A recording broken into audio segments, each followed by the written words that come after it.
Hello everyone, and welcome to the Missouri School Boards Association's Board Report for the month of June. We thank you for the opportunity to share some news and information during a few minutes of your board meeting. We begin with a look at potential cuts to the Medicaid program and the impact those cuts might have on our schools. The U.S. House of Representatives has passed and sent to the Senate a health care bill that will result in significant cuts to public schools.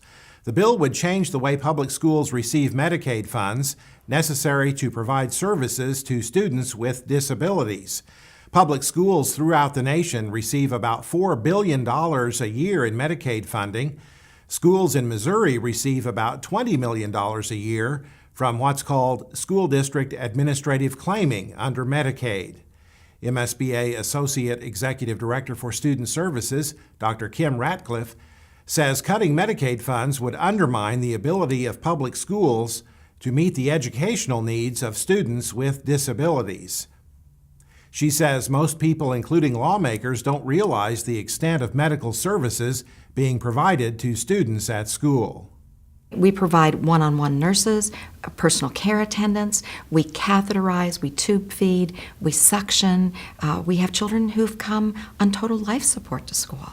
And so in order for us to be able to educate those children, these services need to be in place. And the provision that we've been given in the past has been that Medicaid dollars can be used to cover the medical cost of otherwise eligible children. And that's being threatened.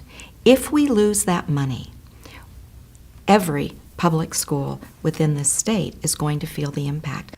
Ratcliffe oversees MSBA's Medicaid Consortium, a program that helps schools get the reimbursement to which they are entitled for providing services to students with disabilities.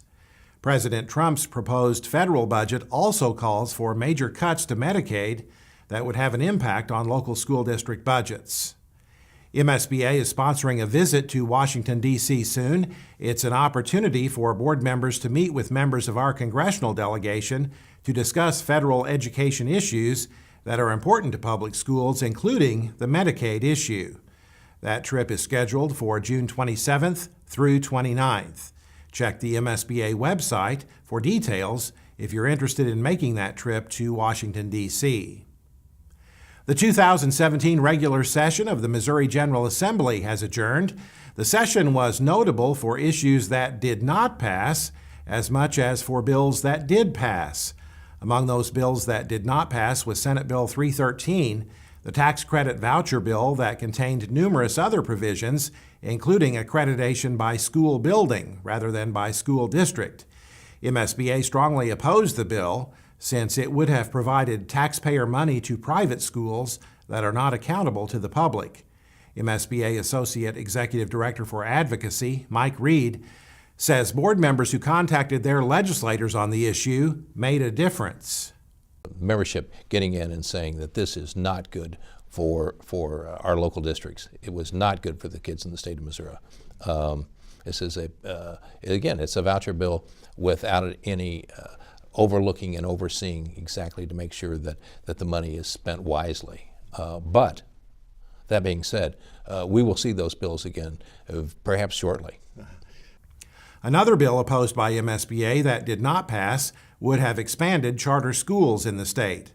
Legislators did approve a $48 million increase in the foundation formula funding, meaning the formula is fully funded under current law. While that's good news, Reed says school districts may not necessarily receive the full amount of state funding in the coming fiscal year due to the state's uncertain revenue picture.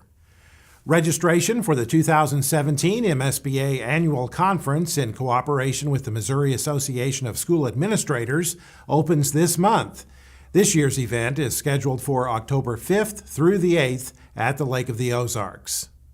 We'll have another outstanding lineup of keynote speakers this year, including award-winning journalist Stone Phillips, who happens to be a Missouri Public School graduate, and Michelle Gay, the co-founder and executive director of Safe and Sound, a Sandy Hook initiative. The event also features more than 100 breakout sessions, all designed to improve the leadership skills of school board members and administrators. You can register for the annual conference on the MSBA website. That's it for this month's edition of the MSBA Board Report. Thanks for allowing us to have some time at your board meeting, and so long from Columbia.